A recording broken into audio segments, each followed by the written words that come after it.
ಸ್ನೇಹಿತರೆ ಎಲ್ಲರಿಗೂ ಗೃಹಲಕ್ಷ್ಮಿ ಯೋಜನೆಯ ಮತ್ತೊಂದು ಹೊಸ ಅಪ್ಡೇಟ್ಗೆ ತಮಗೆಲ್ಲರಿಗೂ ಸ್ವಾಗತ.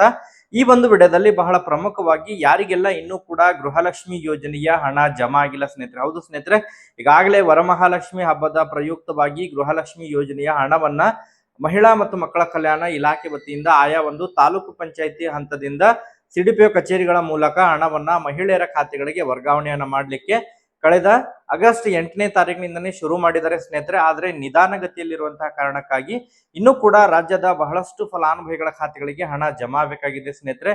ಸೊ ಅದಕ್ಕೆ ಸಂಬಂಧಪಟ್ಟಂತೆ ಇವತ್ತು ಕೂಡ ಬಹಳಷ್ಟು ಕಮೆಂಟ್ಗಳು ಕೂಡ ಬಂದಿದ್ದಾವೆ.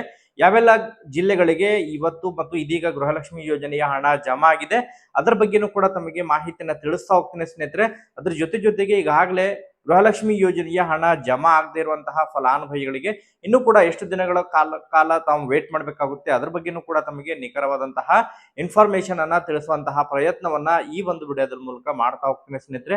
ವಿಡಿಯೋ ಕೂಡ ತಮಗೆ ಸಹಾಯ ಆಗಲಿದೆ. ಸೊ ಆ ಕಾರಣಕ್ಕಾಗಿ ಯಾರೆಲ್ಲ ಈಗಾಗಲೇ ಚಾನೆಲ್ ಅನ್ನ ಸಬ್ಸ್ಕ್ರೈಬ್ ಮಾಡ್ಕೊಂಡು ನೋಡ್ತಾ ಇದ್ದಾರೆ ಅವ್ರಿಗೆಲ್ಲರಿಗೂ ಕೂಡ ಧನ್ಯವಾದಗಳನ್ನ ಸಲ್ಲಿಸ್ತೇನೆ. ಬಟ್ ಬಹಳಷ್ಟು ಫಲಾನುಭವಿಗಳು ಸಬ್ಸ್ಕ್ರೈಬ್ ಮಾಡದೇ ನೋಡ್ತಾ ಇದ್ದಾರೆ. ಪ್ರತಿಯೊಬ್ರು ಕೂಡ ಚಾನೆಲ್ ಅನ್ನ ಸಬ್ಸ್ಕ್ರೈಬ್ ಮಾಡ್ಕೊಂಡೆ ವಿಡಿಯೋನ ವೀಕ್ಷಣೆ ಮಾಡ್ರಿ ಸ್ನೇಹಿತರೆ. ಹಾಗಾದ್ರೆ ಬನ್ನಿ ಸ್ನೇಹಿತರೆ, ತಡ ಮಾಡದೆ ಈ ಒಂದು ವಿಡಿಯೋನ ಪ್ರಾರಂಭಿಸೋಣ. ಈಗಾಗಲೇ ತಮಗೆಲ್ಲ ಗೊತ್ತಿರುವ ಹಾಗೆ ಕಳೆದ ಸುಮಾರು ಜುಲೈ ತಿಂಗಳಿನಲ್ಲಿ ಗೃಹಲಕ್ಷ್ಮಿ ಯೋಜನೆಯ ಹಣಕ್ಕಾಗಿ ವೇಟ್ ಮಾಡಿ ಸುಸ್ತಾಗಿರುವಂತಹ ಫಲಾನುಭವಿಗಳಿಗೆ ಆಗಸ್ಟ್ ತಿಂಗಳಿನಿಂದ ಗೃಹಲಕ್ಷ್ಮಿ ಯೋಜನೆಯ 21ನೇ ಕಂತಿನ ಹಣವನ್ನ ಈಗ ಜಮಾ ಮಾಡ್ಲಿಕ್ಕೆ ಶುರು ಮಾಡಿದ್ದಾರೆ ಸ್ನೇಹಿತರೆ. ಅದನ್ನು ಕೂಡ ಸ್ಲೋ ಆಗಿ ಜಮಾ ಮಾಡ್ತಾ ಇದ್ದಾರೆ. ಯಾಕಂತ ಹೇಳಿದ್ರೆ ಈ ಹಿಂದೆ ಗೃಹಲಕ್ಷ್ಮಿ ಯೋಜನೆಯ ಹಣವನ್ನ ರಿಲೀಸ್ ಮಾಡ್ತಿದ್ರು. ಮ್ಯಾಕ್ಸಿಮಮ್ ಆಗಿ 4 ರಿಂದ 5 ದಿನಗಳ ಒಳಗಾಗಿ 90% ಫಲಾನುಭವಿಗಳ ಖಾತೆಗಳಿಗೆ ಹಣ ಜಮಾ ಆಗ್ಬಿಡ್ತಿತ್ತು ಸ್ನೇಹಿತರೆ. ಬಟ್ ಈ ಬಾರಿ ಈ ಒಂದು ಜಮಾ ಮಾಡುವಂತಹ ಪ್ರಕ್ರಿಯೆ ಬದಲಾಗಿರುವಂತಹ ಕಾರಣಕ್ಕಾಗಿ ಆಯಾ ಒಂದು ತಾಲೂಕು ಪಂಚಾಯಿತಿ ಮೂಲಕ ಜಿಲ್ಲೆಯ ತಾಲೂಕು ಪಂಚಾಯಿತಿಗಳೇನಿರ್ತವೆ ಆ ತಾಲೂಕು ಪಂಚಾಯಿತಿಯ ಕಾರ್ಯನಿರ್ವಾಹಕ ಅಧಿಕಾರಿಗಳೇನಿರ್ತಾರೆ ಅವರ ಒಂದು ಖಾತೆಯಿಂದ ಹಣವನ್ನ ಆಯಾ ಒಂದು ತಾಲೂಕಿನ ಸಿಡಿಪಿಒ ಕಚೇರಿಗಳ ಮೂಲಕ ಹಣ ವರ್ಗಾವಣೆಯಾಗಿ ನಂತರ ಫಲಾನುಭವಿಗಳ ಖಾತೆಗಳಿಗೆ ಹಣ ಜಮಾ ಆಗ್ಬೇಕಂತ ಹೇಳಿದ್ರೆ ಸ್ವಲ್ಪ ಕಾಲಾವಕಾಶ ತೆಗೆದುಕೊಳ್ತಾ ಇದೆ ಸ್ನೇಹಿತರೆ. ಕೆಲವೊಂದಿಷ್ಟು ಜಿಲ್ಲೆಗಳಲ್ಲಿ ಕೆಲವೊಂದಿಷ್ಟು ಜಿಲ್ಲೆಯ ಫಲಾನುಭವಿಗಳು ಕೆಲವೊಂದಿಷ್ಟು ತಾಲೂಕುಗಳಿಗೆ ಹಣ ಜಮಾ ಆಗಿದ್ರೆ ಕೆಲವೊಂದಿಷ್ಟು ತಾಲೂಕುಗಳಲ್ಲಿ ಹಣ ಜಮಾ ಆಗದೆ ಇರುವಂತಹ ಪರಿಸ್ಥಿತಿ ಉಂಟಾಗ್ತಾ ಇದೆ ಸ್ನೇಹಿತರೆ. ಬಟ್ ಯಾರು ಕೂಡ ವರಿ ಮಾಡ್ಕೊಳ್ಳುವಂತ ಅವಶ್ಯಕತೆ ಇಲ್ಲ ಸ್ನೇಹಿತರೆ. ಯಾರೆಲ್ಲ ಗೃಹಲಕ್ಷ್ಮಿ ಯೋಜನೆಯ ಫಲಾನುಭವಿಗಳಿದ್ರೆ ಖಂಡಿತವಾಗ್ಲೂ ಕೂಡ ತಮಗೆ ಗೃಹಲಕ್ಷ್ಮಿ ಯೋಜನೆಯ ಹಣ ತಮ್ಮ ಖಾತೆಗೆ ಜಮಾ ಆಗುತ್ತೆ ಸ್ನೇಹಿತರೆ. ಈಗಾಗಲೇ ಬೆಂಗಳೂರು ಸುತ್ತಮುತ್ತಲು ಬೆಂಗಳೂರು ನಗರ ಆಗಿರ್ಬೋದು, ಬೆಂಗಳೂರು ಗ್ರಾಮಾಂತರ ಆಗಿರ್ಬೋದು, ಅದ್ರ ಜೊತೆಗೆ ಮಂಡ್ಯ ಆಗಿರ್ಬೋದು, ಹಾಸನ, ಅದ್ರ ಜೊತೆಗೆ ಬಹಳ ಪ್ರಮುಖವಾಗಿ ಚಿಕ್ಕಬಳ್ಳಾಪುರ ಜಿಲ್ಲೆ ಆಗಿರ್ಬೋದು, ಈ ಒಂದು ಜಿಲ್ಲೆಗಳಿಗೆ ಈಗಾಗಲೇ ಗೃಹಲಕ್ಷ್ಮಿ ಯೋಜನೆಯ ಹಣವನ್ನ ರಿಲೀಸ್ ಮಾಡಿದ್ದಾರೆ ಸ್ನೇಹಿತರೆ. ಈಗ 2ನೇ ಹಂತದಲ್ಲಿ ಇವತ್ತು ಕೂಡ ಬಹಳಷ್ಟು ಜಿಲ್ಲೆಗಳಿಗೆ ಗೃಹಲಕ್ಷ್ಮಿ ಯೋಜನೆಯ ಹಣ ಜಮಾ ಆಗಿದೆ ಸ್ನೇಹಿತರೆ.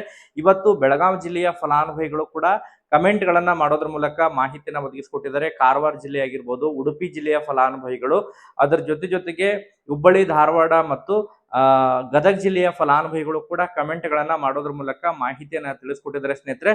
ಸೊ ಒಟ್ಟಾರೆಯಾಗಿ ಇವತ್ತು ಕೂಡ ಮ್ಯಾಕ್ಸಿಮಮ್ ಆಗಿ ಸುಮಾರು 6 ರಿಂದ 7 ಜಿಲ್ಲೆಗಳಿಗೆ ಗೃಹಲಕ್ಷ್ಮಿ ಯೋಜನೆಯ ಹಣ ಇವತ್ತು ಸಾಯಂಕಾಲದವರೆಗೆ ಹಣ ಜಮಾ ಆಗಲಿದೆ ಸ್ನೇಹಿತರೆ.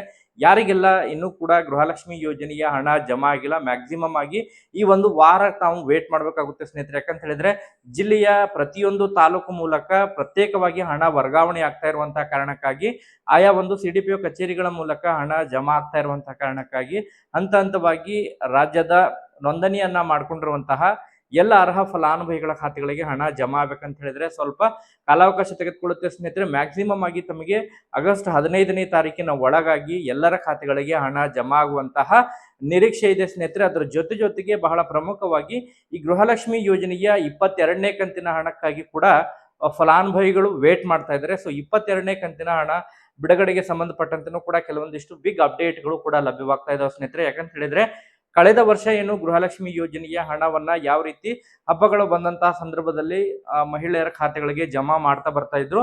ಈಗ ವರಮಹಾಲಕ್ಷ್ಮಿ ಹಬ್ಬದ ಪ್ರಯುಕ್ತ ಹಣವನ್ನ ಜಮಾ ಮಾಡ್ಲಿಕ್ಕೆ ಶುರು ಮಾಡಿದ್ರು. ಸೊ ಅದಾದ ನಂತರ ಮೇ ಬಿ ತಮಗೆ ಮ್ಯಾಕ್ಸಿಮಮ್ ಆಗಿ ಗಣೇಶ ಚತುರ್ಥಿ, ಗೌರಿ ಗಣೇಶ ಹಬ್ಬಕ್ಕೆ ಅಥವಾ ತಮಗೆ ದಸರಾ ಹಬ್ಬಕ್ಕೆ ಗೃಹಲಕ್ಷ್ಮಿ ಯೋಜನೆಯ 22ನೇ ಕಂತಿನ ಹಣವನ್ನ ತಾವು ನಿರೀಕ್ಷೆಯನ್ನ ಮಾಡಬಹುದು ಸ್ನೇಹಿತರೆ. ಅಧಿಕೃತವಾಗಿ ಅದು ಕೂಡ ತಮಗೆ ಈಗಾಗಲೇ ಬಿಲ್ಲಿಂಗ್ ಪ್ರಕ್ರಿಯೆ ಪ್ರಾರಂಭವಾಗಿರೋ ಬಗ್ಗೆ ಮಹಿಳಾ ಮತ್ತು ಮಕ್ಕಳ ಕಲ್ಯಾಣ ಇಲಾಖೆಯ ಸಚಿವರಾಗಿರುವಂತಹ ಲಕ್ಷ್ಮೀ ಹೆಬ್ಬಾಳ್ಕರ್ ಮೇಡಮ್ ಅವರು ಮಾಹಿತಿಯನ್ನ ಒದಗಿಸಿಕೊಟ್ಟಿದ್ದಾರೆ ಸ್ನೇಹಿತರೆ. ಅದನ್ನು ಕೂಡ ತಮಗೆ ಮ್ಯಾಕ್ಸಿಮಮ್ ಆಗಿ ಈ ಆಗಸ್ಟ್ ಕಂಪ್ಲೀಟ್ ಆಗೋದ್ರ ಒಳಗಾಗಿ ಗೌರಿ ಗಣೇಶ ಹಬ್ಬಕ್ಕೆ ಕೂಡ ಜಮಾ ಆಗುವಂತಹ ನಿರೀಕ್ಷೆಗಳಿದಾವೆ. ಸೊ ಅಧಿಕೃತವಾಗಿ ಅದಕ್ಕೆ ಸಂಬಂಧಪಟ್ಟಂತೆ ಘೋಷಣೆ ಅಷ್ಟೇ ಬಾಕಿ ಉಳಿದಿದೆ ಸ್ನೇಹಿತರೆ. ಸೊ ಒಟ್ಟಾರೆಯಾಗಿ ವೇಟ್ ಮಾಡೋಣ. ಯಾರಿಗೆಲ್ಲ ಈಗಾಗಲೇ ಗೃಹಲಕ್ಷ್ಮಿ ಯೋಜನೆಯ ಹಣ ಇವತ್ತು ಜಮಾ ಆಗಿದೆ, ಕಮೆಂಟ್ ಅನ್ನ ಮಾಡೋದ್ರ ಮೂಲಕ ಮಾಹಿತಿಯನ್ನ ತಿಳಿಸ್ಕೊಡ್ರಿ ಸ್ನೇಹಿತರೆ. Thank you for watching this video.